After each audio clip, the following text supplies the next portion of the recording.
Shrimataji. Shrimataji just asked me to share with you what was the last experience of her divine visit in Russia. And I must say it was really a dramatic breakthrough, because in the scientific conference that she held in Moscow, there was the participation of a very well-known scientist, a physicist. His name is Anatoly Akimov. He's very well known all over Russia and all over the world also.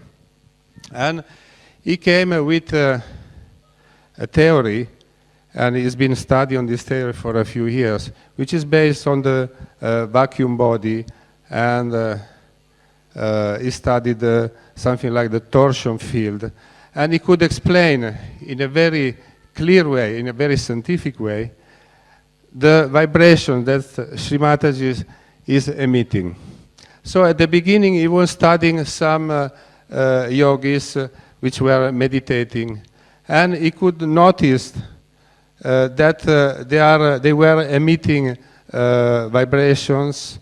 There was an aura around them. But then when he came to Shrimataji, when he saw her pictures, the miraculous pictures, then really he could find out what it was. And he said that in her case, it was something which is infinite, which is unlimited. And also it was very nice, because at one point, as a man of science, I have to admit that all the scientists that so far made some exceptional and unique discovery, I have to admit that all this didn't come through a scientific process, through the brain, we can say, but it came only through some divine inspiration. Say, we can mention Newton, we can mention Einstein, and so on. And he say also in my case, when I was studying and working on this theory, at some point when I saw the picture of Shrimataji, then I got the inspiration. And then now Shrimataji has invited him on September to come, and he has already written a book in Russia which will be translated in English, and he's preparing a new book on which, of course, the major topic will be this unique discovery. So now we have somebody who has scientifically proved what Shrimataji is.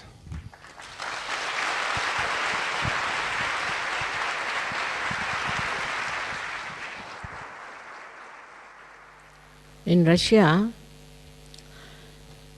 the people somehow are very open-minded. Not only that, the scientists especially are very open-minded and were suppressed very much. So they tried to find out the subtler things, not only finding out about chemicals or about some physical properties of the light, but they wanted to go into the subtler side, and they had found out already a great deal of knowledge about the auras around the hand, auras around the body.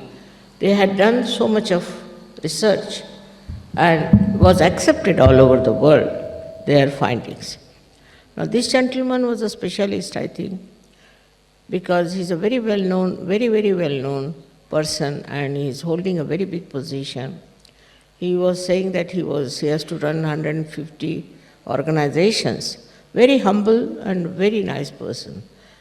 And when I came out with this discovery, I was happy in a way, because scientifically, if it is proved, then nobody can challenge it. He has already written a book with all the algebraical complications of what he wanted to prove. And he said there is a vacuum beyond the consciousness there's vacuum. And in that vacuum only you can know the reality. And once all this becomes the reality, it is a science. And that's how it is made into science. He showed so many of my photographs, especially the one where a lot of energy is coming out of my Sahasrara when we are on a boat. So he said she is the source of all the cosmic energy. And that's what his Adi Shakti is. She's the one who creates everything. The whole atmosphere that we know of is very artificial. But when you understand what she has done, the first thing she does is to, in my book also I have written down about it, but I would like to tell you that her first, should say, manifestation is on the left hand side. That's the Mahakali's manifestation. So she comes on the Mahakali system, the left hand side, and that is where she created Ganesha. Sri Ganesha is created because his purity, his innocence, and auspiciousness, this it had to be created before she created the universe. So first thing she does is to create Sri Ganesha, and she settled down. Then she goes up, of course, in the body of the Virata. And then she goes round and goes up on the right hand side, in the other way. And there she creates all the universes, as you call them, bhuvanas. One universe, there are 14 bhuvanas, means these many universes made one bhuvan. And she creates all these things on the right hand side. Then she goes up and then she descends down, creating all the chakras, Adi chakras, or the pithas. She comes down, makes all these pithas, and then she settled as the Kundalini. But Adi Shakti is not fully the Kundalini, we can say. Kundalini is a part of it. The rest of the work is much more than this. So we call it the residual energy, means after going through all this journey, then she comes round and she goes as Kundalini. Because of this Kundalini and the chakras, she creates an area which we call as the chakras in the body. Now, first she creates these chakras in the head, we call them the pithas of the chakras. And then she comes down and creates these chakras which are in the body of the Virata. Now, once this has happened, then she creates human beings, but not directly. Through the evolutionary process, she goes through, and that's how the evolution starts. And then it starts developing from the minute, small little microscopic organisms in the water, and then it starts evolving. So when she creates water and she creates all the universes, she chooses this Mother Earth as the best place to play her evolutionary process. And there she makes this little microscopic thing. Of course, I've written all about it, and when my book will be released, you can see that how first hydrogen, carbon, and oxygen and all of these things they mix up, and how nitrogen comes into play, and how a living process starts. All this I have done it in my another book that I am going to write now. I mean, I have mostly finished, but there's some more chakras are to be dealt with. Now with this happening, you see, one thing is there, that whatever I write, now people won't doubt. They will know it's a scientific fact, and that's whatever I say is a fact. Now, to believe in even a mother, Adi Shakti, was impossible. Especially, you'll be amazed that Christian religion somehow or other avoided the mentioning of the mother. Then the Islam, that also avoided the mentioning of the mother. It's completely negation towards the mother. But only Indian philosophy had the mother, and the Indians are actually Shakti worshippers. So this is how it was kept up and brought to this position now, that people have got full idea as to mother principle that has worked out everything. On this mother principle in India, people are very sure that it's the mother who does everything. And thus we have in India many, we should say, many swambhus, means things that are created of the Mother Earth. For example, in Maharashtra, we have got Mahakali's place, Mahasaraswati, Mahalakshmi, and also we have got a place for the Adi Shakti. Some people who have been to Nasik must have seen Chaturshringi. How many people have you been to Chaturshringi out of you? It's good. So, this Chaturshringi represents the Adi Shakti, which is the fourth dimension of this power, which gives you the ascent. And ultimately, through Mahalakshmi channel only you get your realization. All this is a process, all was created by the power of Adi Shakti. It's a tremendous task. The previous ones were not difficult because there, for nature to create was very easy. The Mother Earth is one with the Adi Shakti. The whole atmosphere is one with the Adi Shakti. All the elements are one with the Adi Shakti. So she could create all that without any difficulties. But when human beings came, they got their freedom. That's the only, the species which fell into the maya of thinking and of having the ego in it. With this ego, Maya worked on them, I should say, and they forgot about the principle that created this universe. They took it for granted.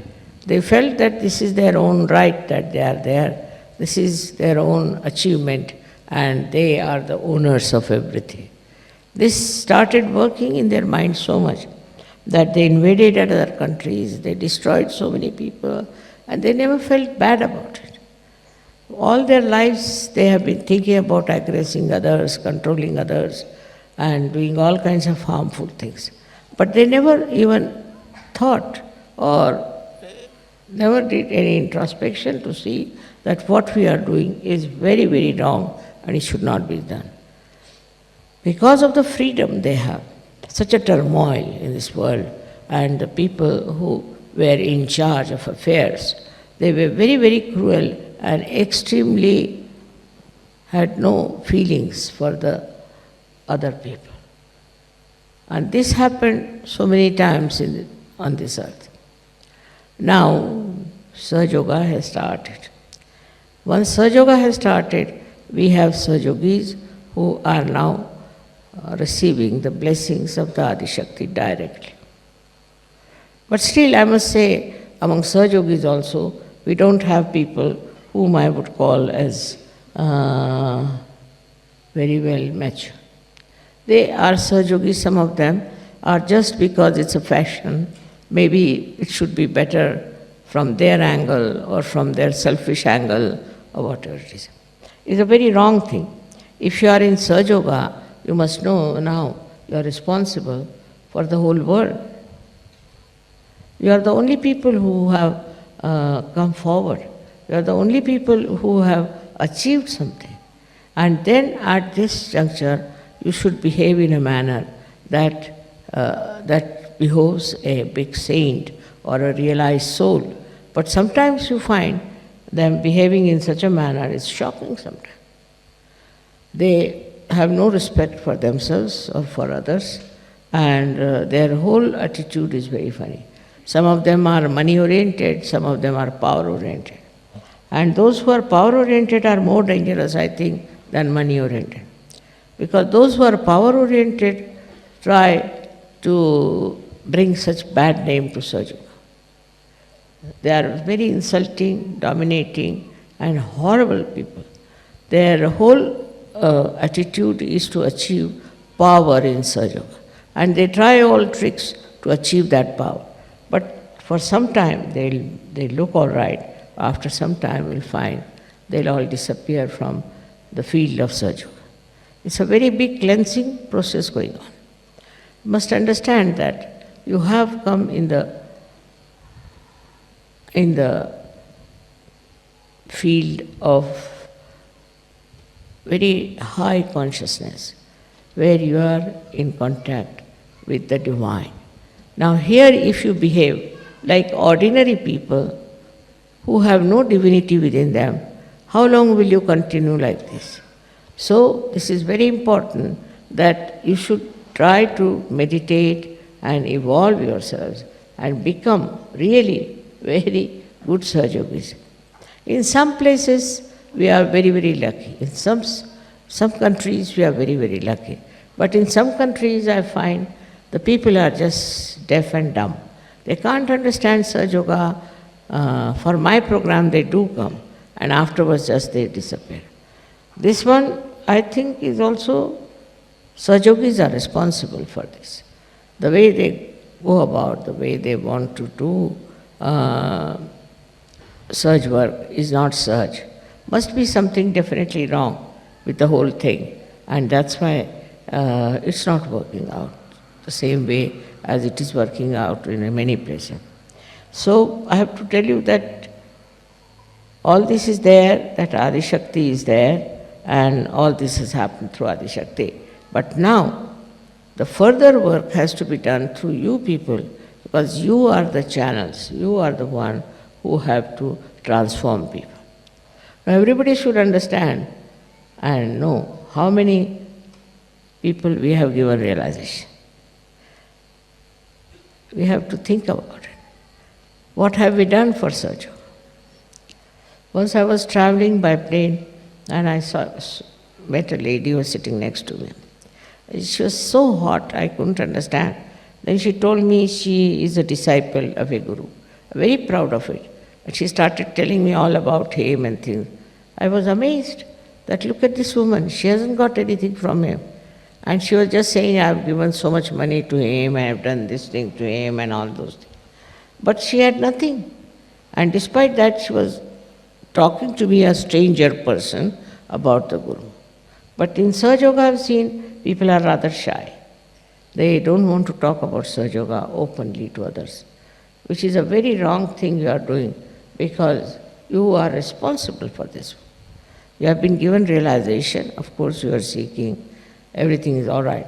But all of you must try to give realizations to others. I must say that somehow men have been more dynamic, working it out. The women in Sahaja Yoga are not yet coming up to that level as they should. They have to be more sensible about it, and they have to work it out. They can do it, but only trouble is, I think they have certain minor problems about which they are worried. Always I get letters from ladies saying this is wrong, that is wrong, complaining all the time. When I am so fed up of their letters now that I think they are useless to read them also. So I have to tell you all that it is important that men, because they are dynamic, women should be much more, because they are Shakti and I am a woman. So I find that the men are more sort of active and dynamic about Sahaja Yoga, and I don't know what is the reason why women are not. They can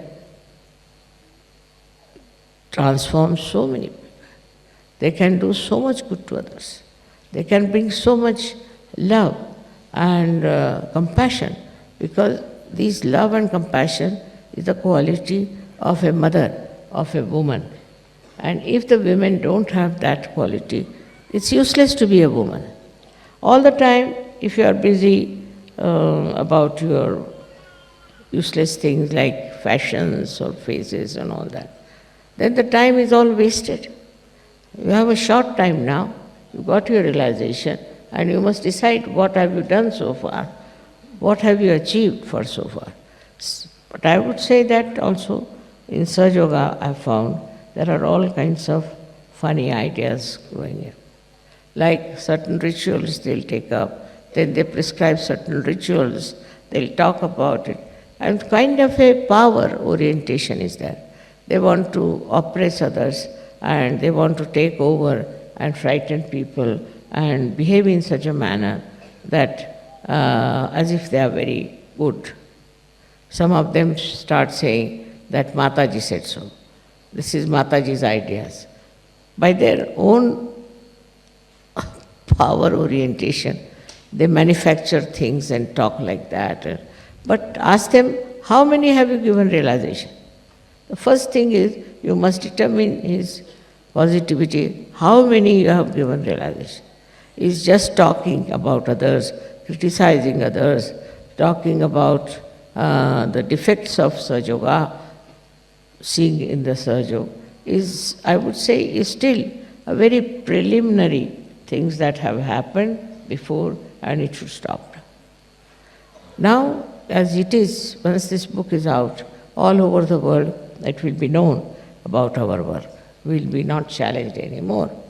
But still, we have to see for ourselves that if we have achieved this kind of recognition, then we should be up to that.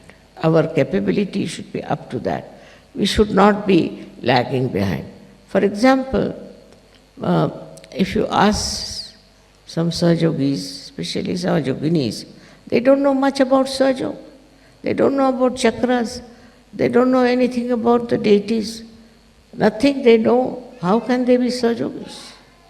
You have to know all about it. Only thing that you don't realize that it's not outside that you are a Sahaja Yogi, but it is inside.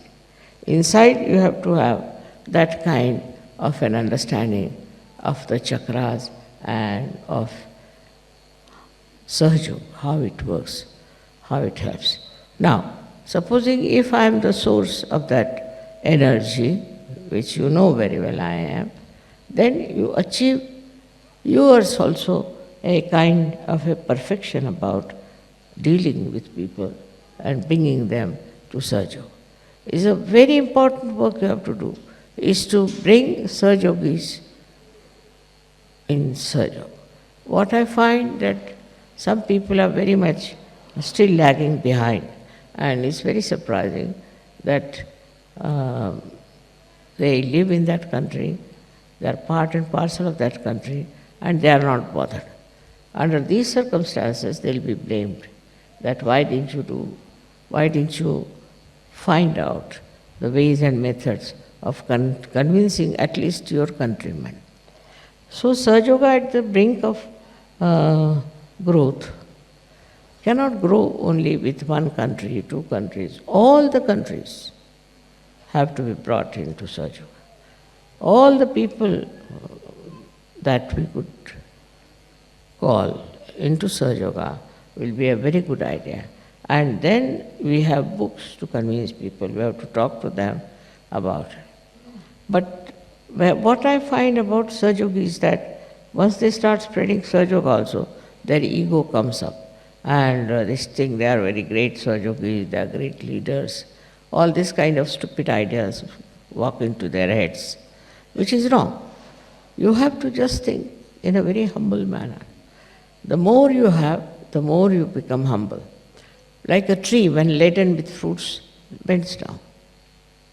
In the same way, you have to be very humble. But that humility is sometimes very difficult, because the culture of the West is not humble culture.